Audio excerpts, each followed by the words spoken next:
Okay, I think it's already recording, guys.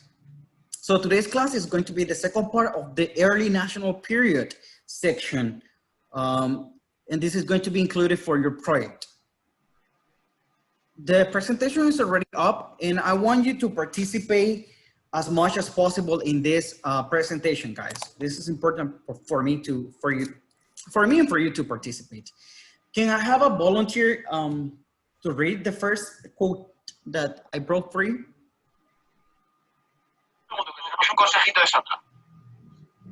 Great.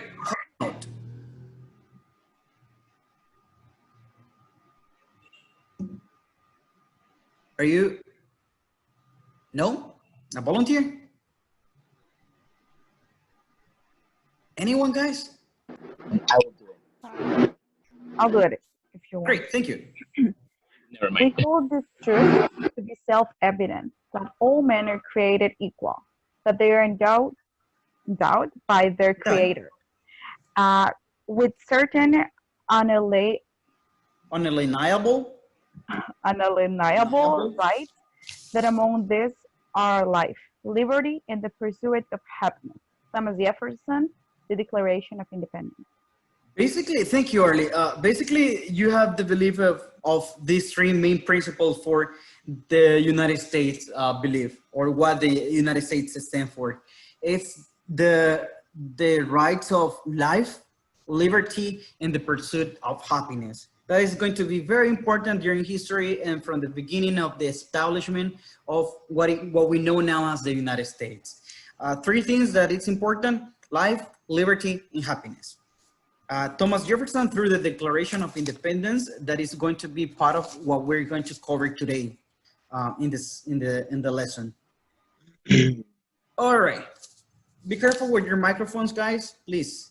So make sure this is session number 9 after the recording, early national period that's going to be part of the writers. And we're going to take a look at some of the important names of in literature in here, some of the works that they wrote. Previous section was about, in the previous session was about the historical context and the historical background and some of the movements that were happening. But today we're going to focus on the writers, okay? And I like to remind you that it's very important that you do some more research on the topics that we're covering here.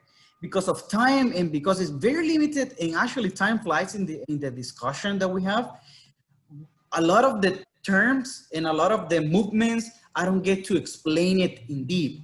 And I would love to cover all of the books and the pieces of writings, but it's very impossible. So this is an invitation for you to expand your knowledge on literature, but in the terms that we cover here and the different concepts. So I'm going to mention some names in some works and briefly go over some of the main points, but we want to always basically we want to remind that it's important for you to do your homework as a student and do the complementary and supplementary readings and supplementary links that I share for you, and do the internet searches that I'm going to ask you later on. So, okay, we're going to start with the first person. And this one is Cadwallader Colden. It sounds like a tongue twister, right? All of these names are very tricky. So this is the first person. And I put it in here because even though he wrote this text before this particular period of the early national period, he was connected to the development of what's going on in this period and the ideas that we're covering, that were covered during this period. And his relation to a lot of the founding fathers, he had very close relation to a lot of the founding fathers. Benjamin Franklin, for example. He was a lieutenant governor of the state of New York. Like a lot of the other writers of the time, you could see how he was involved in science connected to the Enlightenment. And previous session, we were discussing the idea of it's not about religion anymore, it's about science during this period. He was a physician and a scientist himself. He wrote on botany and science. He had a long time epistolary relationship with Benjamin Franklin. Do you guys have any idea of what epistolary means? Do you know what does it mean, epistolary? Have you seen the word before? Spanish, English? Let me know in the section, or you can open your microphones for participants. For me, it sounds in Spanish like epistola or something like that.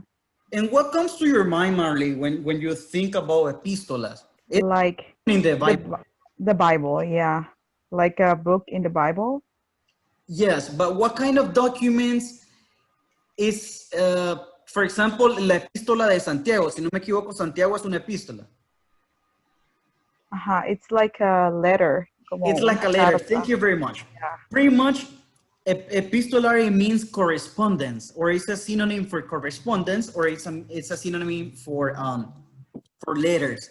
So epistemology. Okay, yeah, it's a quite off. It's not epistemology. It's more about letters. Thank you, Flavio. Thank you, Arlie, for that.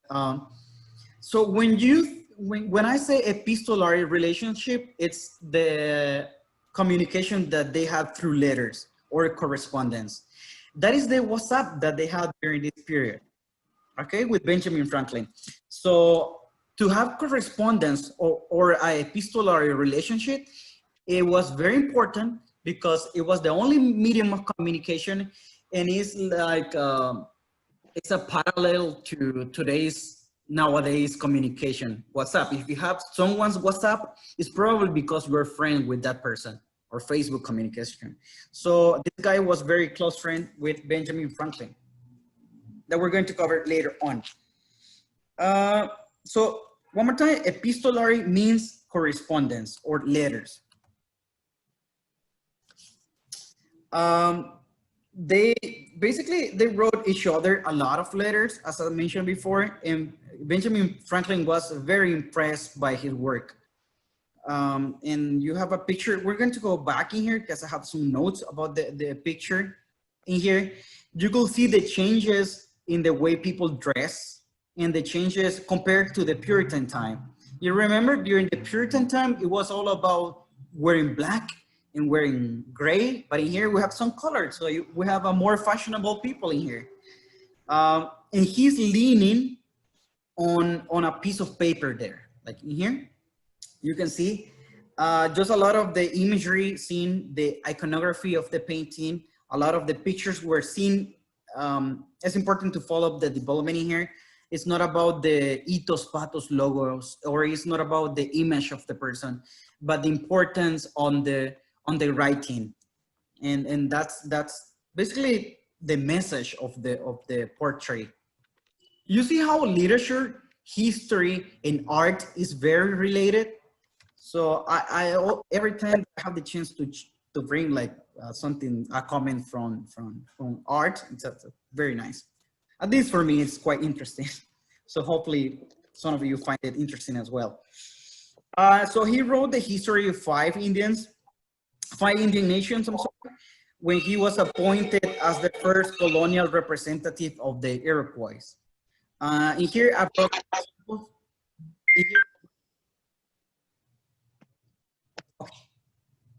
guys, hold on. Yeah, it's recording. So in here, I brought some examples of some tribes, but this guy was a colonial representative of the Iroquois. Am I having feedback or any? Please make sure you have your microphones off, please. It's important to focus on how the Native Americans were treated in here, and how a lot of the different racial groups were treated along the development of the United States. Not only Native Americans, but we're also going to enter to the conversation and the discussion of the slavery. We're going to see a lot of different writers, but this is a very interesting piece of work, the history of 5 Indian nations, because even though it was written before the time that we were looking at, his relation with a lot of the other people is very important. So he had a very close relation to the founding fathers and some of the important people later on. Okay, do you have any question, guys?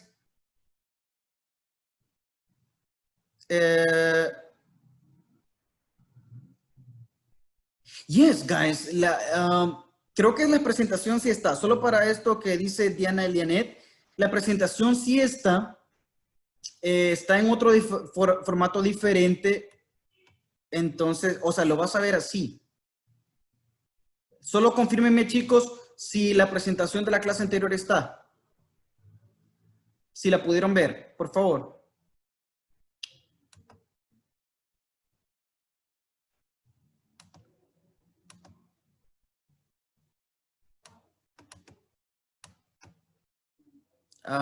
Yes.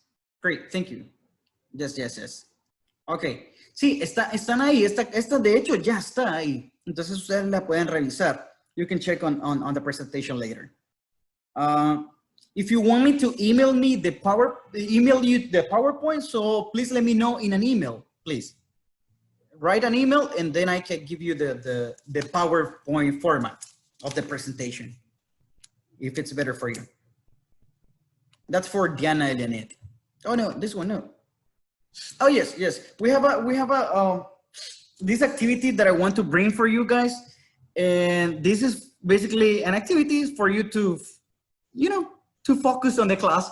And it's about follow the sequence. We're going to have different levels and this is going to be the easiest. So let's see how good your memory is. So I'm going to give you 10 more seconds so you can memorize the correct order. It'll be frog, penguin, porcupine, cat, owl, zebra. Okay, let me know, guys, if you can remember the correct order. Any volunteer?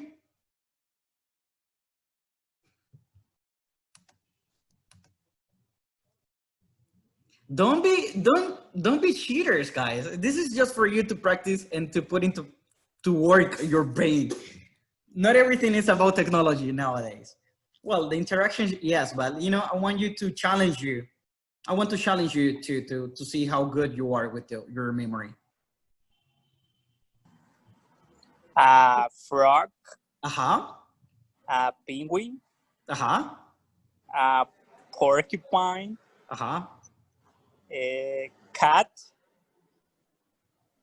Or Leon. And a cat. It was cat. The other one I don't remember, but the last one is zebra.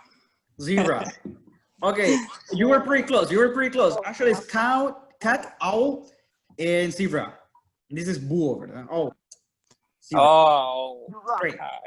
So it's going to be a little bit challenge. There's going to be level 2 that is going to be a little bit a little bit more challenging. Okay, so in case you want to participate.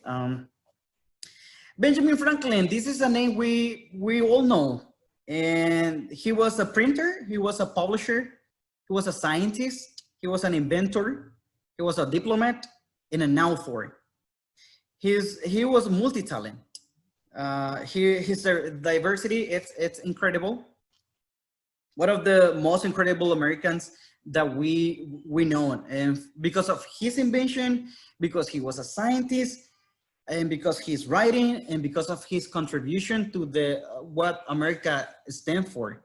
And Benjamin Franklin, I have this idea, and I was discussing this idea, but Benjamin Franklin was a real deal in here because he was one of the first influencer. Everybody wanted to have a conversation with Benjamin Franklin. Everybody wanted to have a correspondence. Everybody wanted to have a Benjamin Franklin WhatsApp. I mean, no, just imagine in that time we had WhatsApp, that everybody would want to be friends with to Benjamin Franklin. So this guy, do you know? So Benjamin Franklin is the face of one of the bills, the money. In which dollar bill it's American? This Benjamin Franklin. Do you know the answer? 100. 100. Yeah. Thank you. Diana Cañas, everybody wants to have him nowadays, and still everybody wants to have this guy. That's why this is an influencer of all times, like Arlie said. Great. So we're gonna continue talking about the works of Benjamin Franklin. Benjamin Franklin was definitely influenced by the Enlightenment, the previous movement we were studying in the previous session. His style of memoir was a radical one because it changes from the previous memoirs that we studied. When we look at the Puritan spiritual autobiographies, for example, they always talk about the self and talk about the self in relation to God and the self in relation to being a good Christian. But in here, during the Enlightenment, Benjamin Franklin is giving his perspective on the self. It's more worldly and less deterministic or non-deterministic. So determinism is where things are laid out for you guys. So kind of like predestination that we were discussing previous session, you are supposed to do this and this because God has a plan for you or had a plan for you. So we look at the idea of deism. If you remember from previous session, there's less determinism and people can basically develop their own life and find happiness in this world, in the here, in now, and in the forever, in the way they want it, right? This is connected with the idea of enlightenment and the idea of personal autonomy. When we talk about determinism, we're talking about personal autonomy and human rational and reason more than the direct words from the Bible, that is from the previous section, that the Puritan time. And in here, moving away from the words of God, and it's more based on the self and a lot of on the scientific thought, and that's brought out because of the Enlightenment. So this is the idea of the Enlightenment, and he was very influenced because of this. Benjamin Franklin autobiography, the one that we were talking previously. So this was written in a couple of different phases. His autobiography is one of the most popular ones within the United States, partially because of his contribution to science and politics and the development of the United States as a nation, but also because he was this very interesting guy, multi-talented, multifaceted, and influential, an inventor. His style of writing, his relationship, his epistolary relationship with some of the most influential people in this time. His travels as well. And another interesting thing is that he was born in Pennsylvania and not in Boston, as many people may think. He was born in Pennsylvania. And, you know, in Pennsylvania, it's very Philadelphia. You have a lot of statues and museums and, you know, a lot of information about Benjamin Franklin. So in this particular text, we're going to have various parts of enlightenment hints. If the presentation stops, remember that we're going to come back. We're going to retake it, rejoin the presentation, okay? Okay, he talks about himself as a youth, as a publisher. That's kind of his main breadwinning in here. Being a publisher in America, it's a big deal during this time. He has some problems, some difficulties at the beginning, but then he was a very successful publisher, well, later on. And in this, he talks about his errors of youth, and he called them his errata. The word errata basically means errors of youth. If you look on Google or the definition of errata, it's basically errors of youth. But he strived for moral perfection by trying all of the different virtues. And here is a list of some of the virtues that he considered important in this autobiography. The first one is silence. And then we have frugality. And then we have chastity, humility, and moderation. Just to mention some of them. Guys, do you have any idea what frugality means? Or do you know the definition, the translation in Spanish? Any idea? What would probably this be? No? First time hearing this word. Actually, this I have to search on the word because it was the first time, even in Spanish. If I look for the definition in Spanish, frugal como tacaño. That will be the word. I'm sorry. Yes, that will be the meaning. Hold on. We're in this one. Yeah, it means being careful, not tacaño, but being careful with using the resources. So someone that puts into practice frugality means taking care of, for example, the money that you have, the food that you have, the clothing that you have. That's frugality. And chastity will be a synonym for purity, or in Spanish will be castidad, right? And it covers until the 1757 because he passed before he finished it. And so he was writing his own story of this purpose.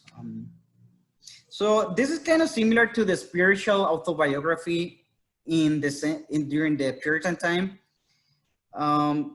In the sense of, you know, you have the fallen person and then he found the grace through God.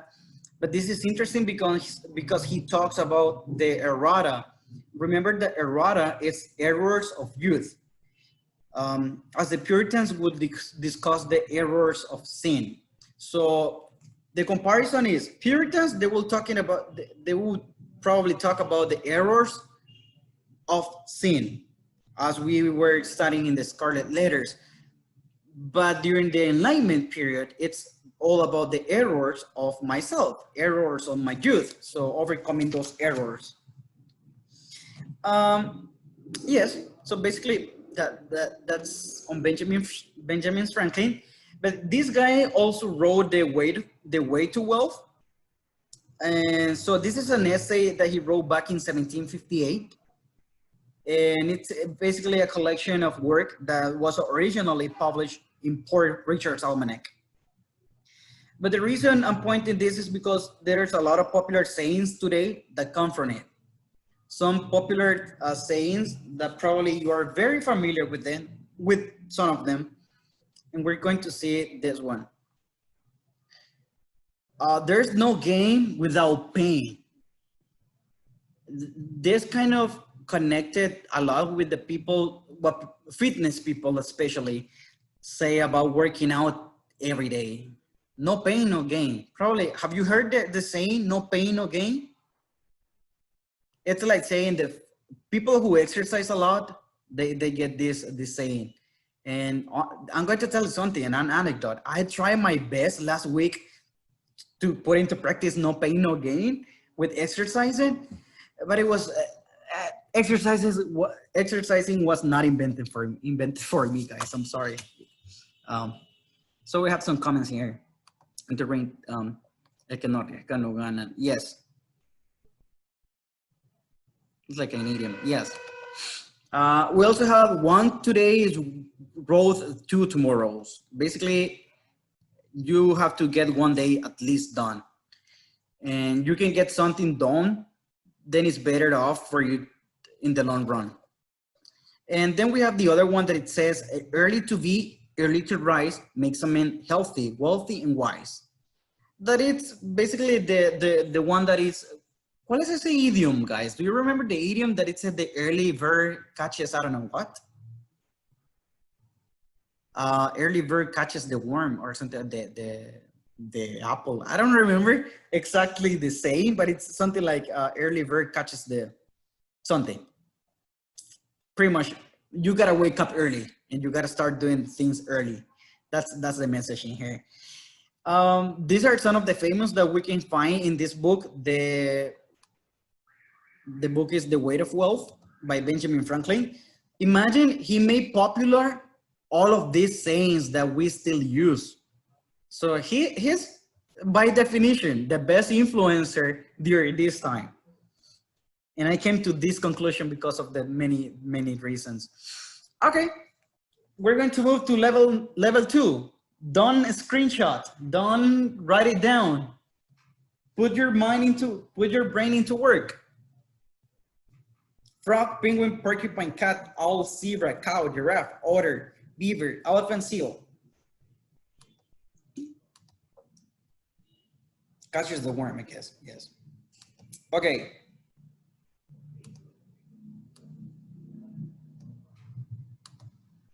Any volunteer? Do you remember the correct sequence?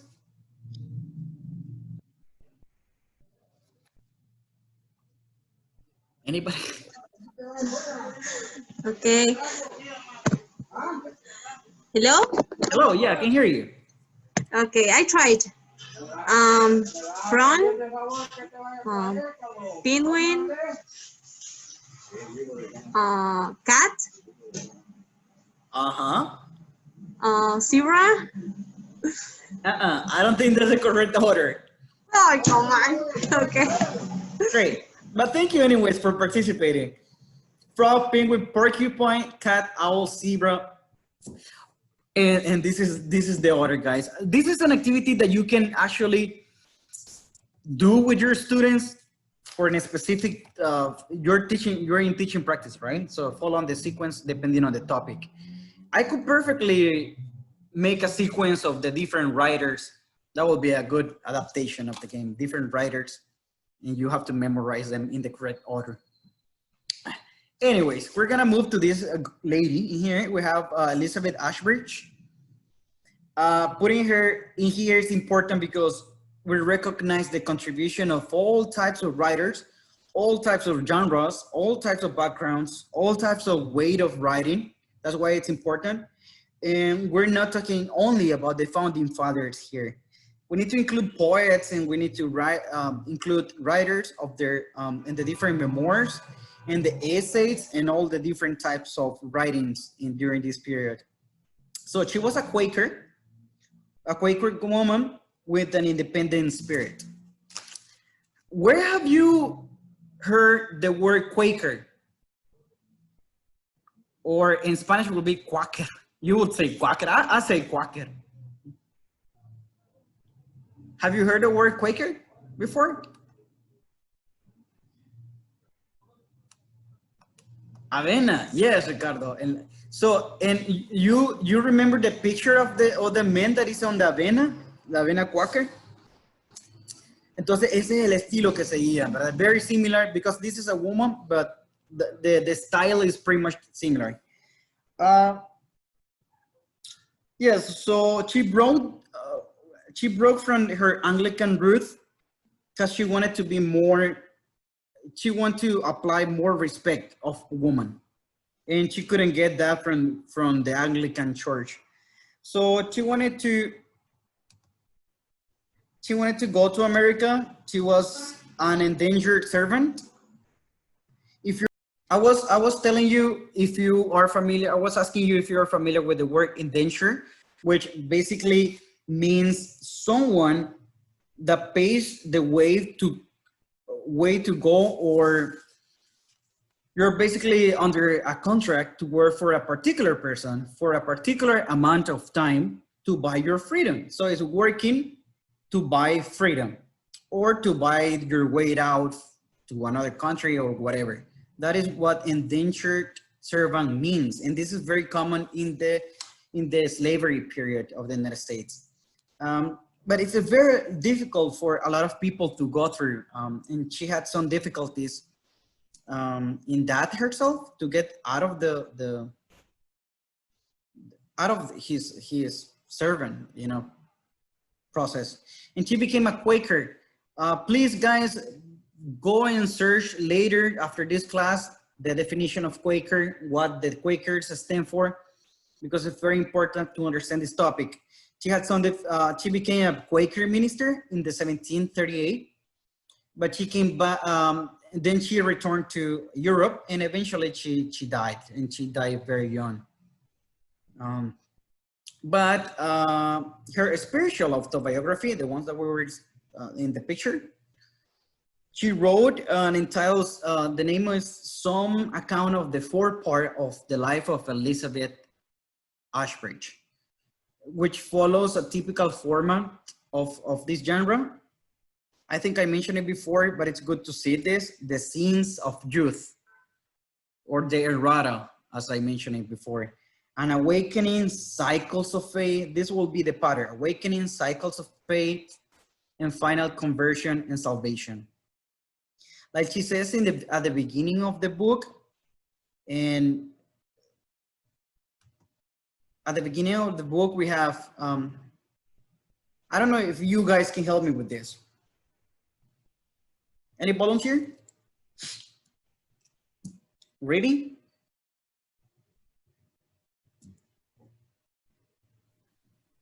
My life having been attended with many uncommon occurrences, I have thought proper to make some remark on the dealing of divine goodness with me.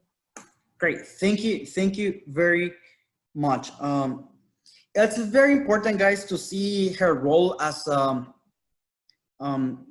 she didn't really break into the radical feminism in here, as we might describe it today. It's not radical feminism as we perceive it in today's march or the Me Too movement, but this girl, this lady, was very brave and was considered one of the feminists at the time, or could be considered as one of the feminists of the time, because she did break from her roots of the Anglican Church, that is the Church of England, and she did make an effort and became a minister, and she did contribute with some writing.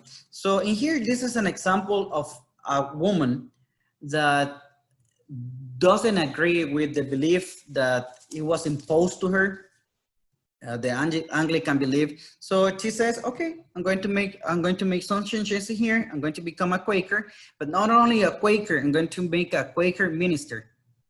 And then I'm going to write about my life, and people are going to know about my life being a woman, because, you know, nobody is interested in reading literature from women, but later on it has some impact. And she had a very strong faith, and she made a huge impact on the periods of letters. So she's an example of a woman and a feminist. John Woolman, 1720, 1772. He wrote the Journal of John Woolman. It's his legacy. And here's a picture of him. He was a very interesting guy, because, I'm sorry for this, I'm going to fix it. So I don't know for what reason it's like this, but I'm going to fix it for you guys later. He's an interesting fellow because he lived as a Quaker, one more time, as our previous writers, Elizabeth and Benjamin Franklin. And his writing were very similar, but it has some differences in the way of Quaker actually rejected the idea of slavery. He rejected the idea of slavery. He promoted peace and simplicity. And what's interesting about him is that his clothing, the clothes he wore, the stuff he used, he made sure that it wasn't a product of slavery. So it was kind of making his life consistent with the way he believed, which is very interesting. And it should be an example to many people nowadays that they say, I believe in something, but I totally act in the opposite way. We will also see some of the first anti-slavery ideas because of him, and especially with this guy that we have. He basically rejected slavery. I don't know if you have any question, guy, at this point of the presentation, or is it clear enough? We're just talking about different writers and contributors to this period. You like that guy? Yes, he's a nice guy. Okay, Vamos a ver quién va a ser the superhero of the... At this point, you should have memorized this section. And this one is the same one. The only new section is this one. Fox, lemur, sheep, chicken, llama, hamster. Let me know in the chat section, please, if you want to try in the chat, as many as possible. Probably I can get a reward for you. I don't know, the one that gets the most without cheating, without screenshots. One more time, if we want to look the last one. Okay, but we need to move on because of time, guys. And we have a couple of guys to cover. And we have this guy that is Samson McComb, 23, and then 1792. This guy is actually one of the guys that is in the American Plus section. He wrote a short narrative of my life in 1768, but it wasn't discovered. This narrative wasn't discovered until 1982, which is crazy. It was in Dartmouth College, and here's a picture of him. And once again, you can see how this is so different from the previous pictures we have. These people, just in some pictures, pointing to letters, at writing, and there are still some similarities in the way they dress and stuff. But this is just all about the Enlightenment and the focus on writing and the focus of change through writing. He was a Mohegan Native American, and he converted to Christianity. He was a minister among the various tribes, and this is the house of this guy, which is, I think it's cute. I mean, it looks nice. I don't know from the inside, but this is a very nice outside. So this is interesting to see the different types of backgrounds and of Native Americans and becoming and adapting the Christianity. Yes, we have covered different writings before. So some of the colonies would support a lot of Native Americans, and opposite to the idea that you probably have that all of the colonies were bad. No, some of them actually supported Native Americans and slaves. And it's important to see some of the fact that there's a lot of integration happening in here. There's a lot of rebellion happening in here. And this is one of the different strands during this period. We can see how he was converted to Christianity, and he was a minister, and he went back to his tribes.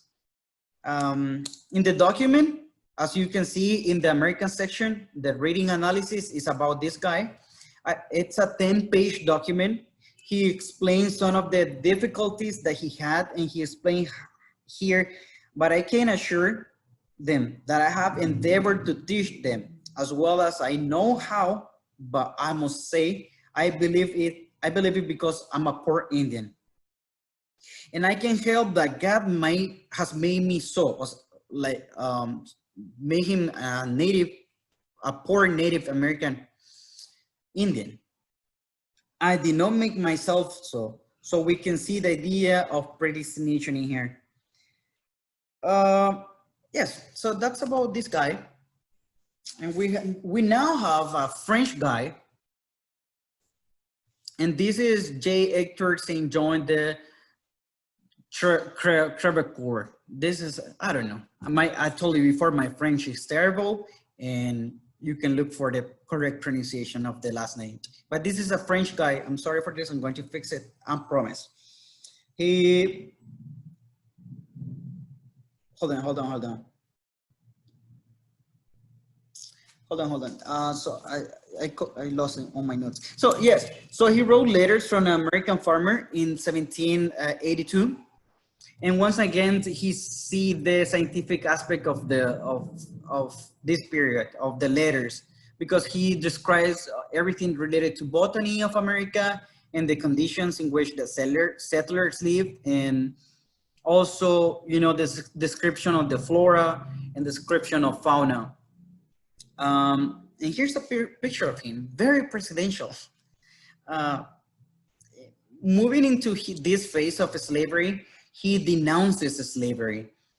And you can see a lot of his connection here with Africans, and this connection with Native Americans, and his connection with all of the settlers, and how he intervened. And we have the first appreciation of a person from the outside about slavery and how the Native Americans were treated in the United States in the colonies. So this one, he wrote about the Revolutionary War and how he felt things were beyond his control, and how he wanted to run away from the colonies and live with the Americans until the war passed. He is basically a contributor to the letters. And in this period, we have a lot of correspondence and a lot of letters and yes. So always interesting to see the perspective, as I said before, the perspective from people from the inside of the colonies, from the outside of the colonies, and the perspective of the Native Americans, because depending on the perspective of the person and depending on the perspective of the writer, literature and history is always going to be different. And we have Thomas Paine. Thomas Paine is one of the founding fathers of the United States nation. You can see he emigrated to America when he was into his 30s. It was around 30, something like that. And you have a picture of him. And I mean, just to think of when you're old, you can come, I mean, you think about like you're getting old and then you move to a different place, but he did both of them. He was old and he moved to the United States, and he has such an influence on the revolutionary cause. He was influenced by the idea of change and revolutionary causes, as I said before. So he published a short text entitled Common Sense in 1776, which sold 100 copies in the 1776, which is a lot. And it was most likely one of the first works directly asked for independence from asking for independence from Great Britain. So in here we're all about the independence feelings. At first, it was written anonymously, as you can see in here, written by an Englishman. So he was English, he was not American, and he is talking about the inhabitants of America and the belief of independence. He tried to write it anonymously, but because it became very famous, he was discovered. Okay, it was written in plain language, so it was accessible to everybody. We've seen a couple of texts that were written in the plain language, simple language, of Plymouth Plantation, for example, if you remember. So the purpose of plain language is to communicate ideas. So Thomas Paine wanted to communicate the belief of independence, of the spark of independence. So it was important for him that everybody understood the idea of this. Yes, so basically he wrote on monarchy and hereditary succession. And basically it's a couple of ideas about the monarchy. In monarchy, it's ranked in scripture. For him, monarchy is ranked in scripture as one of the sins of the Jews, for which a curse in reserve is denounced against them.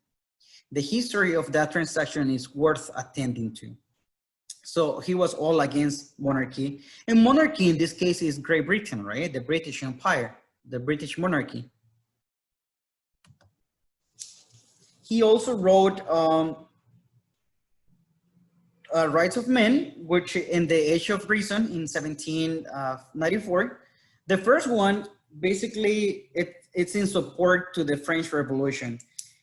And actually he was jailed in France for a spell when he was over there. The French Revolution in 1789, I think that was 1789. Please confirm that, the French Revolution, what year was the French Revolution? But some years later was the American Revolution after that. But he was very, very involved in the idea of independence. And the other one that is the Age of Reason in 1794, in which he promoted deism and he criticized organized religion and the church as an institution. We talked about the idea of deism when we mentioned Abraham Lincoln in the previous session. Okay, we have the last level because I can see that you guys are very bad with your memory. How many of you know your telephone, your own telephone number? I mean, that's very important, guys. You gotta put into practice your memory.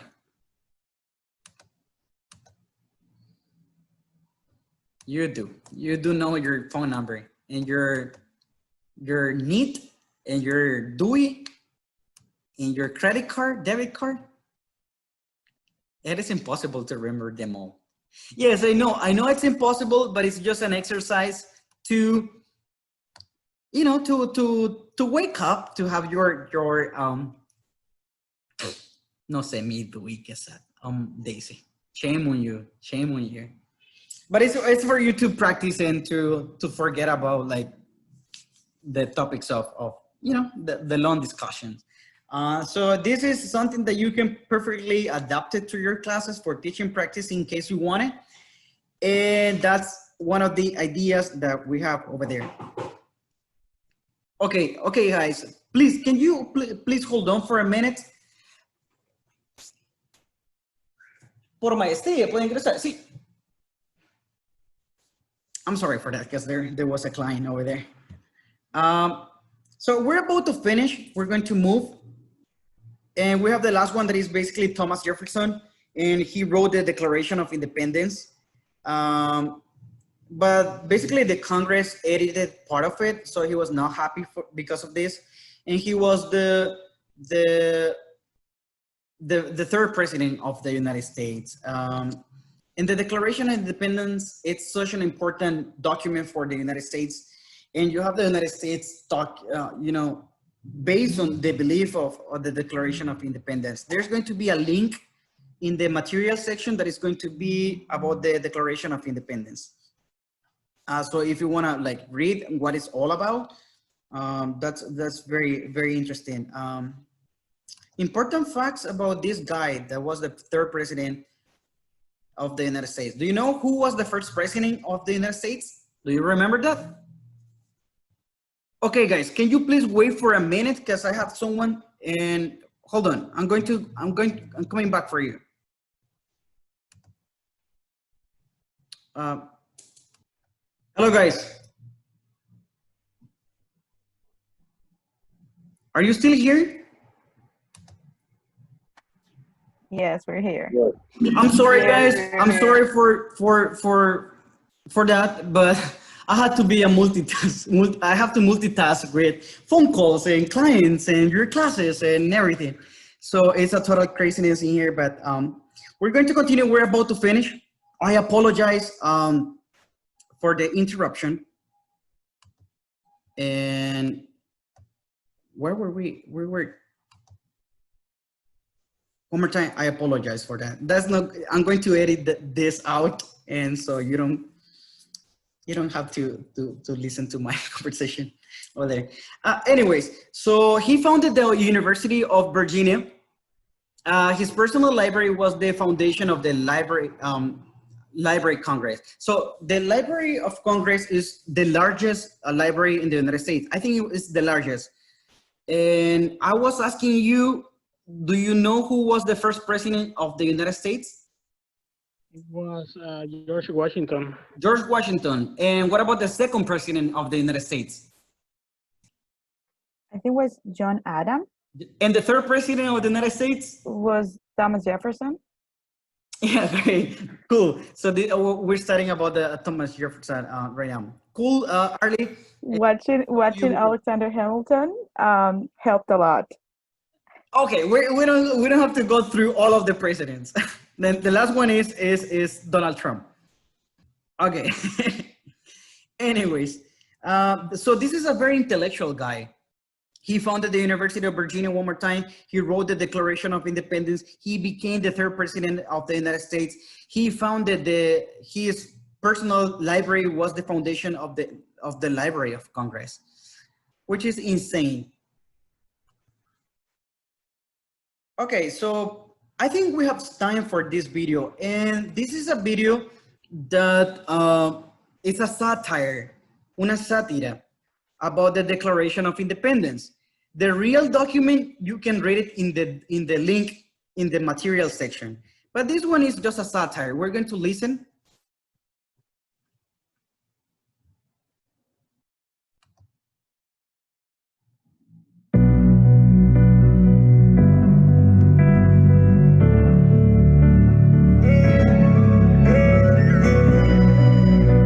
Probably you're familiar with this song.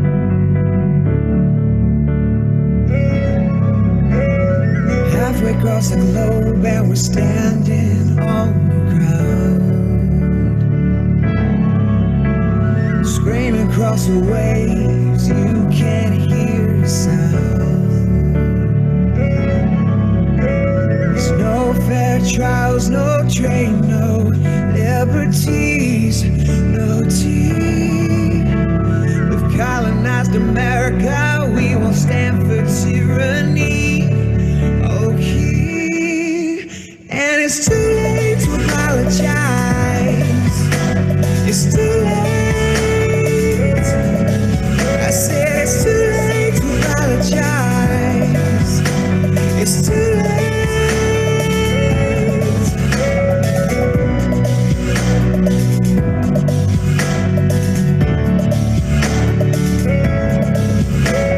You paid your foolish tax, read the acts, and they just won't do. Wanna make it clear we believe this much is true. Oh, I'm sorry.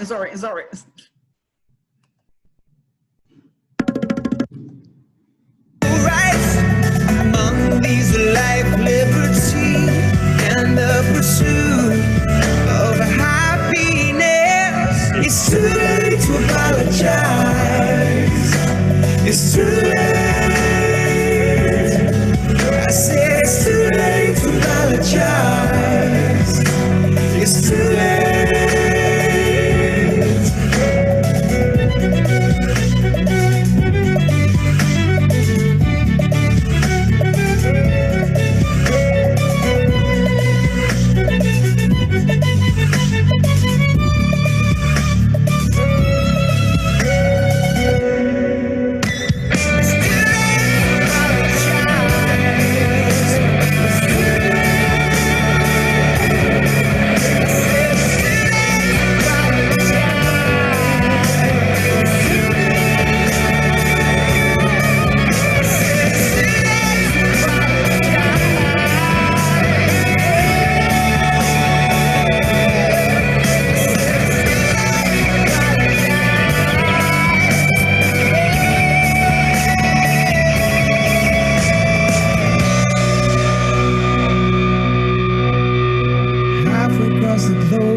Standing on new ground. All right, hope you like it, guys. 21 is stressed out. Oh, okay. Can you hear me? Yes. Yes. Hope you like the video, guys. And this is actually something that is called satire. And satire is very common in the United States. There are a lot of shows, for example, Saturday Night Live is all about satire. And satire, in the notes, it's a way of criticizing people or ideas in a humorous way, especially in order to make a political point or a piece of writing that uses this style. And I wanted to bring this example because it's, it's funny It gives you an idea of the feeling of the colonies because of taxation, because of different, because of the tea, because of the alcohol, many things. So this is a satire, and it's something that is used in writing as well. Yes, hope you like the video. So the homework. So you're gonna conduct an individual research into the historical events that led to the colonies' complaints and dissatisfaction with British rule. What were some of the specific complaints? So you're going to show the results of your research and add your own conclusion. I need a conclusion in a PDF document. So you're gonna list what were some of the major complaints depending on your research. But it's going to be only one page, okay? I don't want you to extend on many things, only one page long, and it's going to be in a PDF. When is the deadline for this? Remember that the deadline is 1 week. So for next Monday, midnight, okay? But the sooner the better, guys. Don't leave everything, because I have the problem with you. Sometimes I don't get to finish to revise and create all of your homeworks because you wait till the last minute. So it's kind of complicated. So once you get it done, if you leave it over there so I can check. I haven't checked yet all of the scarlet letters. I'm going to do it at some point, but I read some of them, which are really cool. And also I haven't finished checking your comparative essays. But I'm going to do it, okay? And this is the next homework. Thank you very much, guys. I don't know if you have any questions about the class. Remember that for me, it's very important that you answer the, it's very important for me that you answer the Swift cues. The Swift cues. And you leave a comment over there if you learn something, if you learn nothing. It's very important for me to kind of change the different activities that I'm making depending on your feedback. Great. ¿Se ponen de acuerdo con eso? Recuerden, hay un par de cosas. Va a haber una core question, guys. Todavía no está disponible, pero va a haber una core question. Recuerden que la core question va a estar disponible hasta el lunes de la próxima semana a las 11 a midnight. Ese va a ser el deadline, ¿ok? Entonces tienen 5, 6, 7 días, una semana básicamente, para hacerlo, ¿verdad? Y voy a habilitar también un espacio para hoy para que puedan contestar el core questions de esta semana. Bueno, se los voy a habilitar a ambos hasta el deadline de la próxima semana, por si hay alguno que no lo ha contestado. No sé si tienen alguna pregunta. I don't know, guys, if you have any questions, comments. Si no, los voy a ir dejando. Les agradezco mucho. Ya pueden registrarse, por favor. No se olviden de dar sus comentarios sobre el Swift Cues y marcar asistencia. Thank you very much for being here and have a nice afternoon. Thank you. Bye-bye. Thank you. Bye. Take care, guys. Bye-bye.